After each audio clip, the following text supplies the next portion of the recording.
જય શ્રી કૃષ્ણ. પ્રિય શ્રોતાઓ, ક્યારે તમે એવું મહેસૂસ કર્યું છે કે જિંદગીમાંથી કોઈ વસ્તુ છીનવાઈ ગઈ હોય? કોઈ સંબંધ, કોઈ સપનું, કોઈ ઉમ્મીદ, કંઈક એવું જે તમારા માટે બધું જ હતું અને હવે બસ ખાલીપણું બચ્યું છે દિલમાં. એક સવાલ, શું એ પાછું આવશે? શું એ સંબંધ, એ વ્યક્તિ, એ સમય, શું જે ગયું છે એ પાછું આવી શકે છે? આજે હું તમને એ જ જણાવવા આવી છું જે શ્રી કૃષ્ણે સદીઓ પહેલા કહ્યું હતું, અને આજે પણ એ વાણી આપણા દરેક દુઃખનો જવાબ છે. આગળ વધતા પહેલા વિડીયોને લાઈક કરો, ચેનલને સબસ્ક્રાઇબ કરી દેજો અને કોમેન્ટમાં એકવાર દિલથી લખો રાધે રાધે. શોક ના કરો, જે તમારું છે એ તમારાથી ક્યારેય દૂર ના જઈ શકે, પણ તમે કહેશો ભગવાન, એ તો જતું રહ્યું છે, હવે શું બચ્યું છે? અને હું કહું છું, આસ્થા બચી છે. કૃષ્ણની કહેલી વાત બચી છે.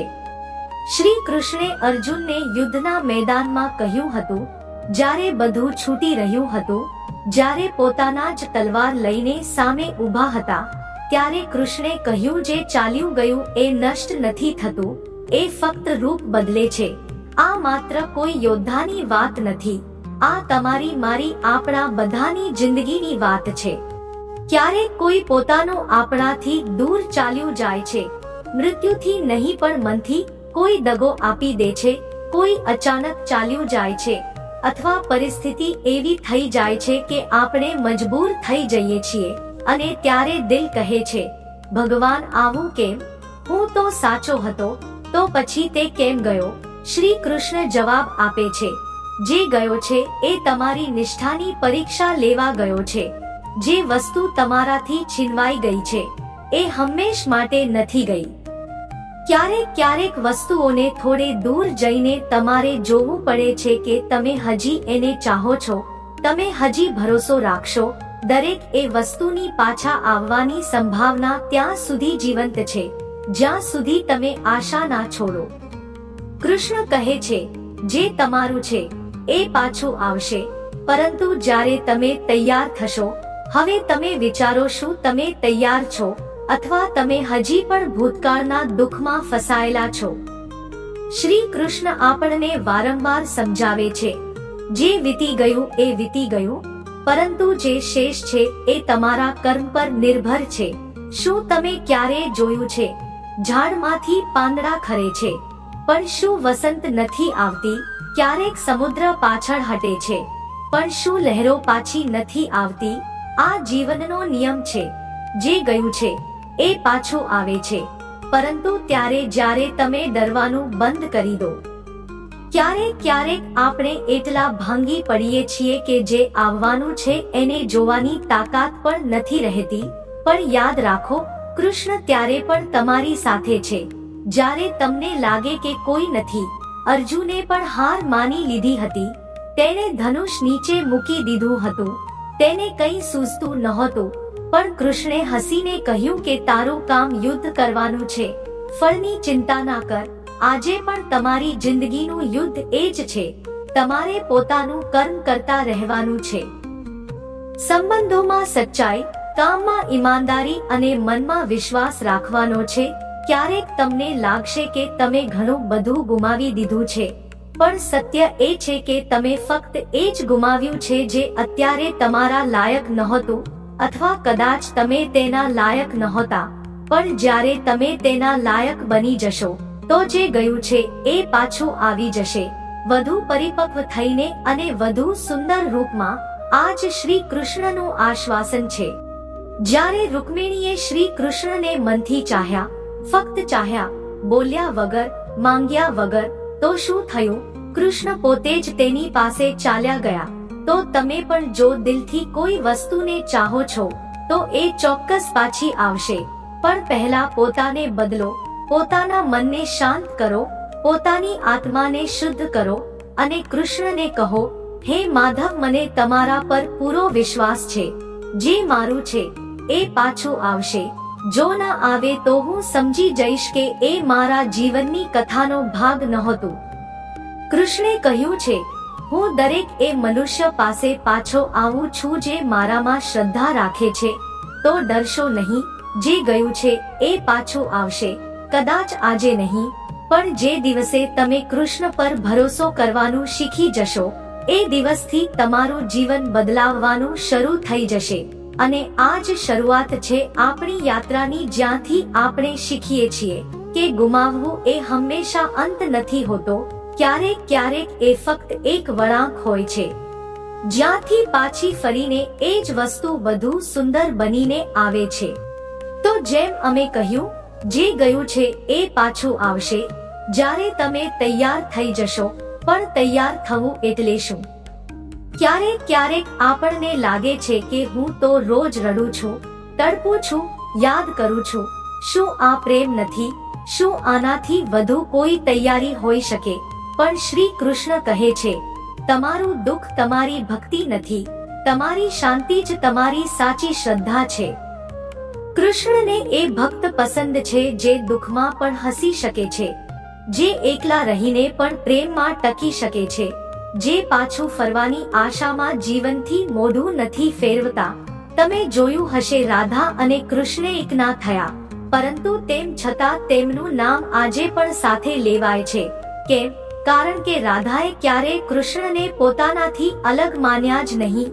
કૃષ્ણ ચાલ્યા ગયા, પણ રાધાએ તેમને મનથી જવા ના દીધા. શ્રી કૃષ્ણ પણ રાધાને ક્યારેય ભૂલ્યા નહીં, કારણ કે એ પ્રેમ હતો, કોઈ સોદો નહીં. તો જ્યારે તમે પોતાના જીવનમાંથી કોઈને ગુમાવી દો તો વિચારો, શું એ પ્રેમ હતો? જો પ્રેમ હતો તો એ પાછો ચોક્કસ આવશે. ક્યારેક ક્યારેક એ વ્યક્તિ પાછો નથી આવતો, પણ તેનું રૂપ બદલાઈ જાય છે. તમને કોઈ બીજામાં એ જ પોતાનાપણું દેખાવા લાગે છે, એ જ વાત, એ જ અહેસાસ. અને ત્યારે સમજાય છે કે કૃષ્ણ ખોટું નથી બોલતા.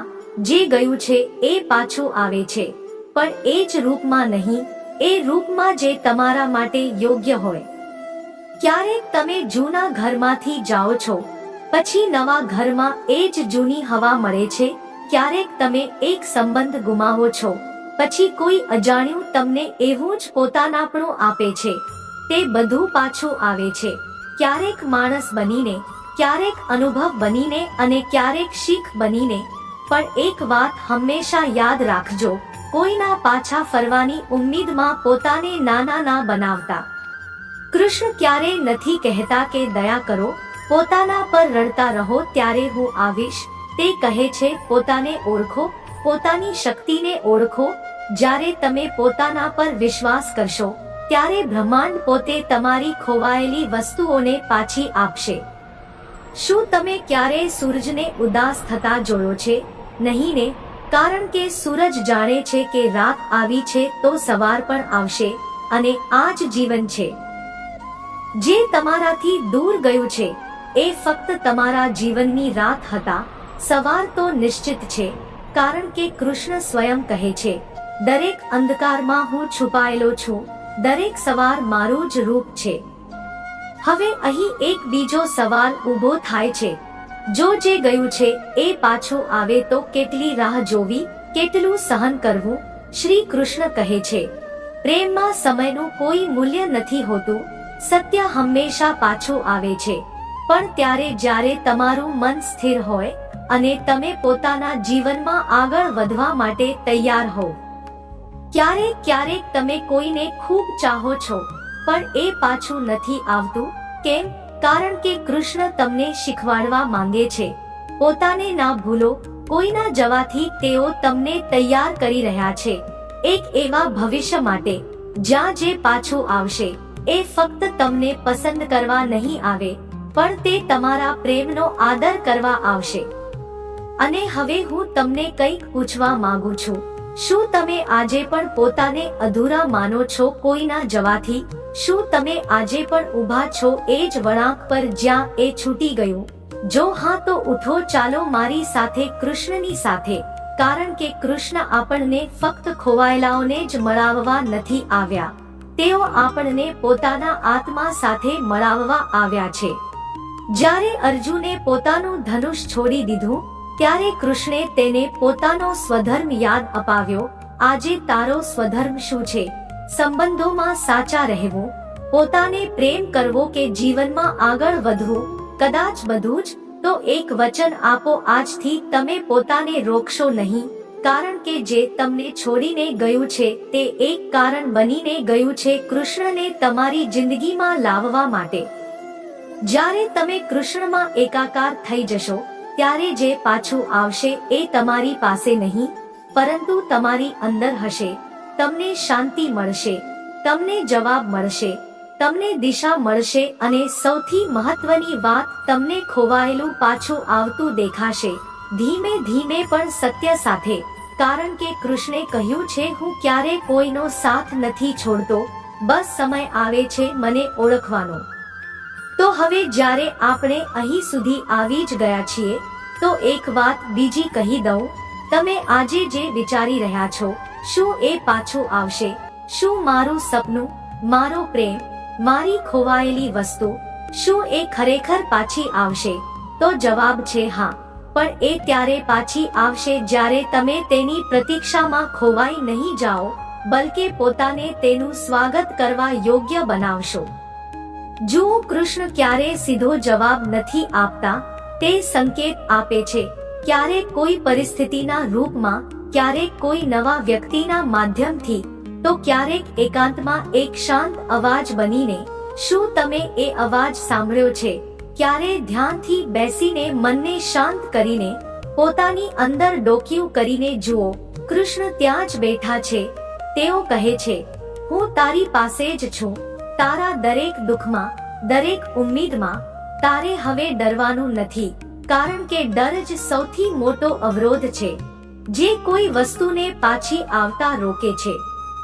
કૃષ્ણ વારંવાર કહે છે, જે મારું છે એ મને મળશે જ, અને જે તમારું છે એ તમારી પાસે પાછું આવશે જ. દુનિયાની કોઈ તાકાત એને રોકી શકે નહીં, સિવાય તમારા ડરની. તો પોતાને એક સવાલ પૂછો, શું તમે હજી પણ ડરો છો? ડરો છો કે જે જતું રહ્યું છે એ ક્યારેય પાછું નહીં આવે, કે ડરો છો કે પાછું આવે તો પણ એ પહેલા જેવું નહીં હોય? કૃષ્ણ કહે છે, દરેક વસ્તુનો એક સમય હોય છે. જ્યારે તમે શીખ્યા નહોતા ત્યારે એ વસ્તુ તમારી પાસેથી જતી રહી, અને જ્યારે તમે શીખી જશો ત્યારે એ તમારા જીવનમાં પાછી આવશે, આ વખતે કાયમ માટે. તો આજથી એક સંકલ્પ લો, હવેથી કોઈના જવાથી ભાંગી પડશો નહીં, બલકે પોતાને એટલા સુંદર, એટલા મજબૂત બનાવશો કે જ્યારે એ પાછો આવે તો પોતે કહે, શુક્ર છે હું પાછો આવ્યો. અને જો એ ના પણ આવે તો તમે હસીને કહી શકો, કોઈ વાંધો નહીં, જે મારે મેળવવું હતું એ મારી અંદર જન્મી ચૂક્યું છે કૃષ્ણના રૂપમાં. આ જ જીવન છે, આ જ આત્માની યાત્રા છે, જ્યાં એક દિવસ આપણે સમજી જઈએ છીએ કે દરેક વસ્તુ જે આપણે ગુમાવી હતી એ ક્યારેય બહાર હતી જ નહીં, એ તો આપણી જ અંદર હતી, બસ આપણે ઓળખી ના શક્યા. તો તમે ઓળખી લો કે કૃષ્ણ ક્યાંય બહાર નથી, તેઓ તમારા શ્વાસમાં છે, તમારી ધડકનોમાં છે, અને એ પ્રેમમાં છે જે તમે કોઈ માટે સાચા દિલથી મહેસૂસ કર્યો હતો. હવે સમય છે પોતાની અંદરના કૃષ્ણને જગાડવાનો, જેથી તમે એ વિશ્વાસ સાથે આગળ વધી શકો કે જે ગયું છે એ કાં તો પાછું આવશે, કે તેનું વધુ સુંદર રૂપ આવશે, અને બંને પરિસ્થિતિમાં તમે જ જીતશો. તો જો હવે તમારા દિલમાં થોડોક પણ વિશ્વાસ છે એ વાત પર કે કૃષ્ણે તમારા માટે કંઈક સુંદર રચ્યું છે, તો કોમેન્ટમાં જરૂર લખો, રાધે રાધે, જેથી આખું બ્રહ્માંડ સાંભળી લે કે તમે હવે ડરતા નથી, તમે હવે તૈયાર છો. અને હા, જો આ વિડીયોએ તમારા દિલને સ્પર્શ્યું હોય તો વિડીયોને લાઈક જરૂર કરજો અને ચેનલને સબસ્ક્રાઇબ કરજો, કારણ કે આગળ પણ આવી જ શ્રી કૃષ્ણની વાણીને અમે રોજિંદા જીવન સાથે જોડીને તમારા સુધી લાવતા રહીશું. અને અંતમાં, જો તમે આ સમય કોઈ પણ દુઃખ, કોઈ પણ દૂરી અથવા કોઈ પણ ખોવાયેલી ક્ષણમાંથી પસાર થઈ રહ્યા છો, તો બસ પોતાના મનમાં એક વાત દોહરાવો, ડરીશ નહીં, જે ગયું છે એ પાછું આવશે, કારણ કે કૃષ્ણએ કહ્યું છે.